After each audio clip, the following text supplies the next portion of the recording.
25 नवंबर से संसद का शीतकालीन सत्र शुरू हो रहा है। सत्र शुरू होने से पहले सरकार की तरफ से सर्वदलीय बैठक बुलाई गई, जिसमें सत्र को सुचारू रूप से चलाने के लिए पार्टियों के बीच सहमति बनाने की कोशिश की गई।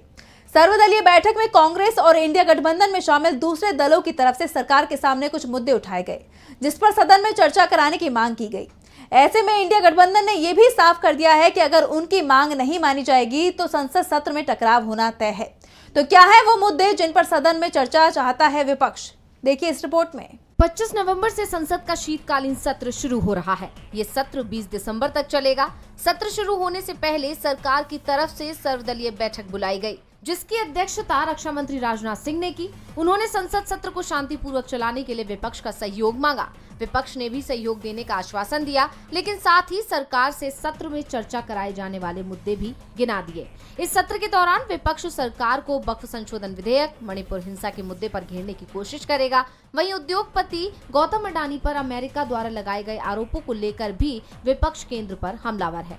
मणिपुर और अडानी मामले को तो विपक्ष ने सर्वदलीय बैठक में भी उठा दिया और कहा कि सरकार को सदन में इस मुद्दे पर चर्चा कराना चाहिए। लोकसभा में नेता विपक्ष राहुल गांधी ने गौतम अडानी मामले पर संसद की संयुक्त समिति यानी जेपीसी जांच की मांग की है। कांग्रेस नेता प्रमोद तिवारी ने बैठक के बाद कहा कि उनकी पार्टी ने सरकार से सत्र में अडानी रिश्वत कांड पर चर्चा की अनुमति देने का आग्रह किया। उन्होंने कहा कि उनकी पार्टी चाहती है कि सोमवार को संसद की बैठक में सबसे पहले इस मुद्दे को उठाया जाए। इसके साथ ही 2025 से शुरू होने वाली जनगणना पर भी चर्चा हो सकती है। विपक्ष सरकार पर दबाव बना रहा है कि इस बार जातीय जनगणना होना चाहिए।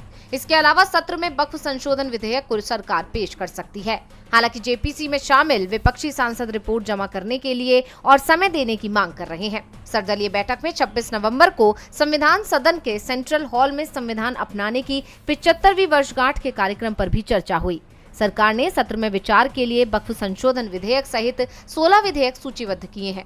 संसद सत्र से पहले 2 राज्यों के विधानसभा चुनाव परिणाम भी सामने आए हैं, जिसमें मुकाबला बराबरी पर छूटा है। ऐसे में संसद के शीतकालीन सत्र में सभी की नजरें मोदी सरकार पर रहेंगी कि वो मुद्दों पर चर्चा कराएगा या फिर टकराव के रास्ते पर चलेगी।